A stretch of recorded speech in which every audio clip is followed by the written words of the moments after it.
सादर जय श्री राम, जय जय राधे श्याम, ओम नमो नारायण। मित्रों,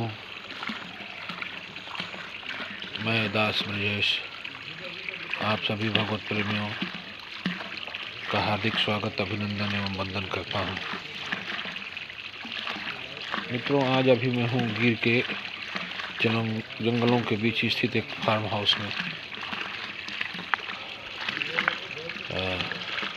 यहाँ के प्राकृतिक वातावरण के बीच में प्रकृति से जुड़ के जीने का आनंद ही कुछ अलग है।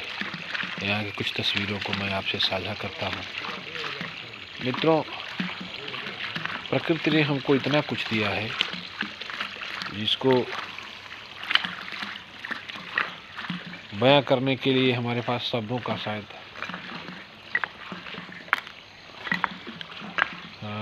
ये कहा जाए कि उतने शब्द कम पड़ जाएंगे, या यूँ कहें कि शब्दों का एक तरह से अभाव हो जाएगा। यह स्थिति है।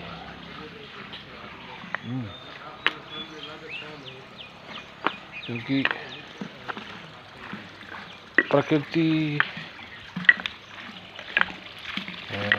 अपने आप में पूर्ण है एक तरह से, पर पुरुष के बिना अधूरी।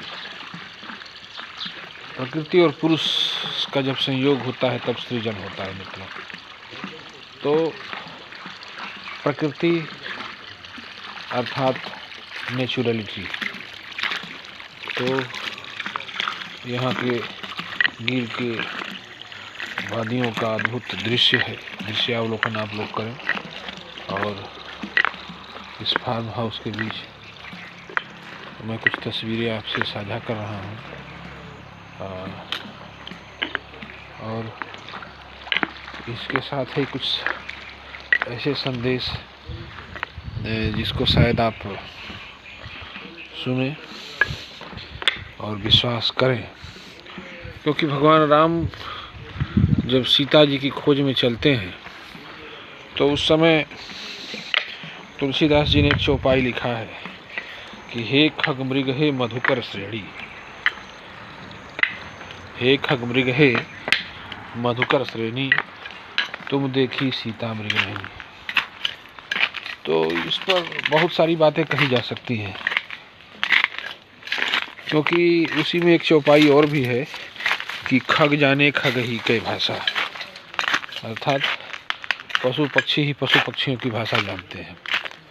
तो अब हम ये कहें कि भगवान ने खग से, मृग से और मधुकर से, तीनों से पूछा था सीता जी का पता।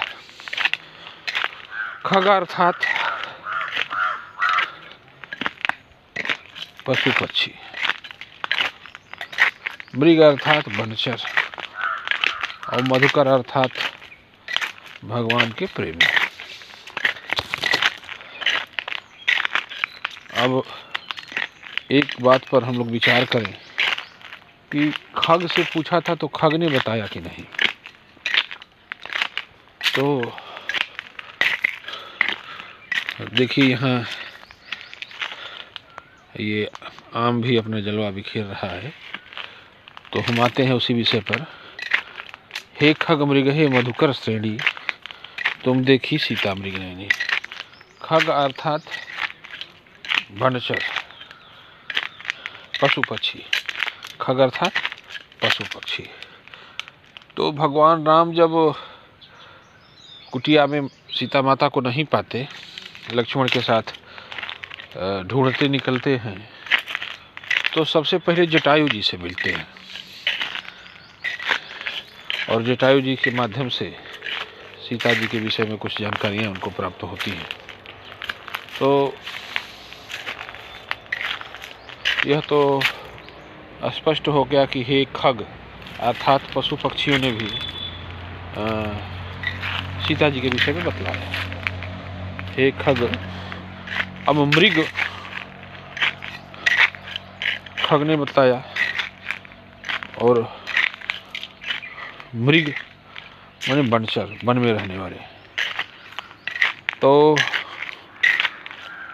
अब इन पर विचार किया जाए तो सीता जी से मिलने के बाद जटायु जी से मिलने के बाद भगवान की आगे की यात्रा प्रारंभ होती है और वही यात्रा बनचर तक, मृग तक पहुंचती है, वनवासियों तक, या यूं कहें मृग तक सब पहुंचती है।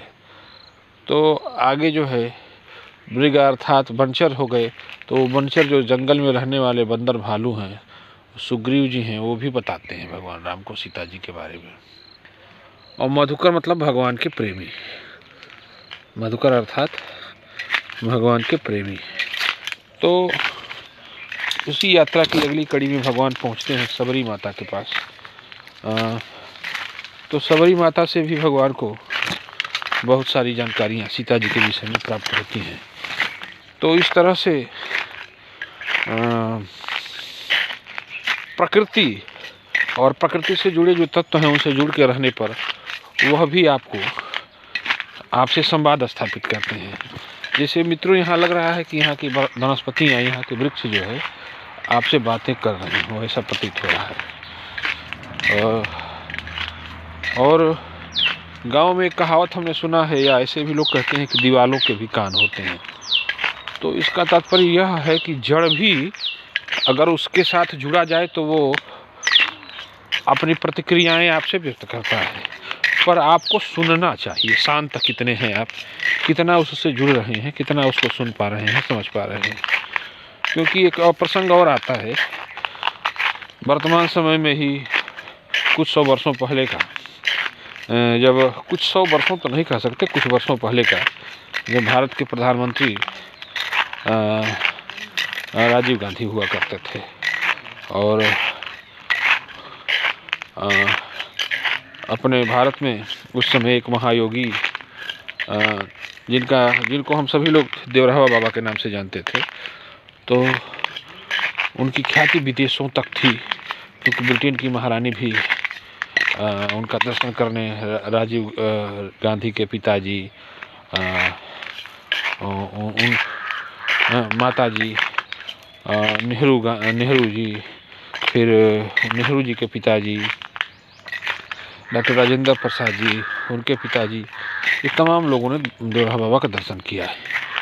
तो उनकी आयु के विषय में अनेक प्रकार की किंवदंतियाँ हैं, पर सत्य भी है कि देवराहा बाबा, कोई कहता है कि 800 वर्षों तक जीवित रहे, कोई कहता है कि 1000 वर्षों तक जीवित रहे, और कोई कहता है कि 1200-1500 वर्षों तक जीवित रहे। पर इसके विषय में मैं कुछ स्पष्ट नहीं कह सकता, पर जो एक बात तो सत्य है कि वह महायोगी थे,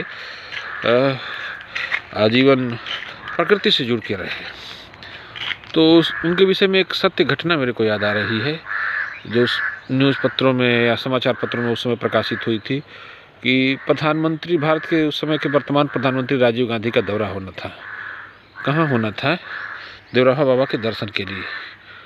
तो सेंट्रल गवर्नमेंट से, केंद्रीय सरकार से कुछ टीमें डिफेंस की आई सर्वे करने के लिए, क्योंकि प्रधानमंत्री का दौरा होना है। तो उस समय देवराहा बाबा मथुरा में सरयू जमुना जी की तलहटी में डेरा जमाए थे, मचान पे रहा करते थे। तो सर्वे करके अधिकारियों ने बताया कि प्रधानमंत्री का जहाँ प्लेन उतरना है वहाँ बीच में कुछ बबूल के पेड़ आ रहे हैं, तो उनको हटाना पड़ेगा। दिल्ली से यह आदेश पारित भी हो गया शायद हटाने का, पर वहाँ अब यह हुआ कि देवराहा बाबा से अनुमति ले लिया जाए।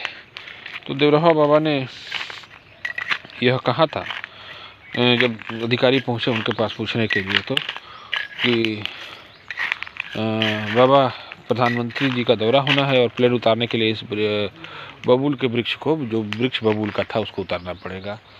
तो उन्होंने कहा था कि तुम्हारा प्रधानमंत्री तो 1 दिन के लिए आएगा, वो भी 10 मिनट बातें करेगा और चला जाएगा, पर ये बबूल भैया तो हमारे मित्र हैं, यह दिन रात हमसे बातें करते रहते हैं। तो 5-10 मिनट के लिए तुम्हारा प्रधानमंत्री आएगा, उसके लिए बबूल भैया को जीवन की कीमत चुकानी पड़ेगी, तो यह पेड़ नहीं कटेगा।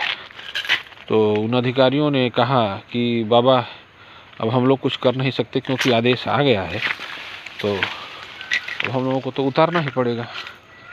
तो देवरा बाबा ने कहा कि जाओ। बबूल भैया क्या कह रहे हो?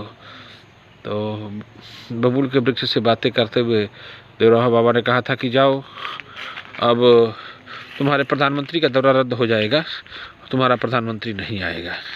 क्यों बबूल भैया, आप तो खुश हो ना? बबूल के वृक्ष की तरफ देख करके मुस्कुराते हुए। तो इससे यह भी पता चलता है, आभास होता है या अनुभव में आता है कि प्रकृति आपसे संवाद रखती है। जंगलों में रहने वाले जो वन्य जीवन गुजारने वाले लोग हैं वह प्रकृति से जुड़ के रहते हैं और प्रकृति आने वाली हर आपदा, हर आहट को उनको आभास कराती है। इसलिए मित्रों, हम तो यही कहेंगे कि आप निष्ठुरता का व्यवहार त्याग करके प्रकृति का सर्वनाश नहीं, प्रकृति का विकास कीजिए। और शायद हमको लगता है कि कुछ एक ऐसे ही कारण रहे होंगे जब प्रकृति से जुड़ने के कारण ही हम समृद्ध रहे होंगे। क्योंकि आज पैसे के बल पर जो है हम बड़े बड़े मकान, होटल खड़े कर सकते हैं और उसके लिए प्रकृति की तिलांजलि दे करके यूँ कहें कि प्रकृति की चिता पर अगर इस तरह की सुविधाएं जुटानी पड़े तो एक बार विचार किया जाए। बस इन्हीं छोटे संदेश के साथ, छोटी बातों के साथ, छोटे विचार के साथ, छोटी भावाभिव्यक्ति के साथ हम अपनी वाणी को विराम देते हैं। और आज का यह दृश्यावलोकन मैंने सोचा कि रोज़ रोज़ तो आना नहीं है, पर इधर आए हैं तो इसका दृश्यावलोकन आपको भी कराएं। सादर जय श्री राम। ओम नमो नारायण। हर हर महादेव।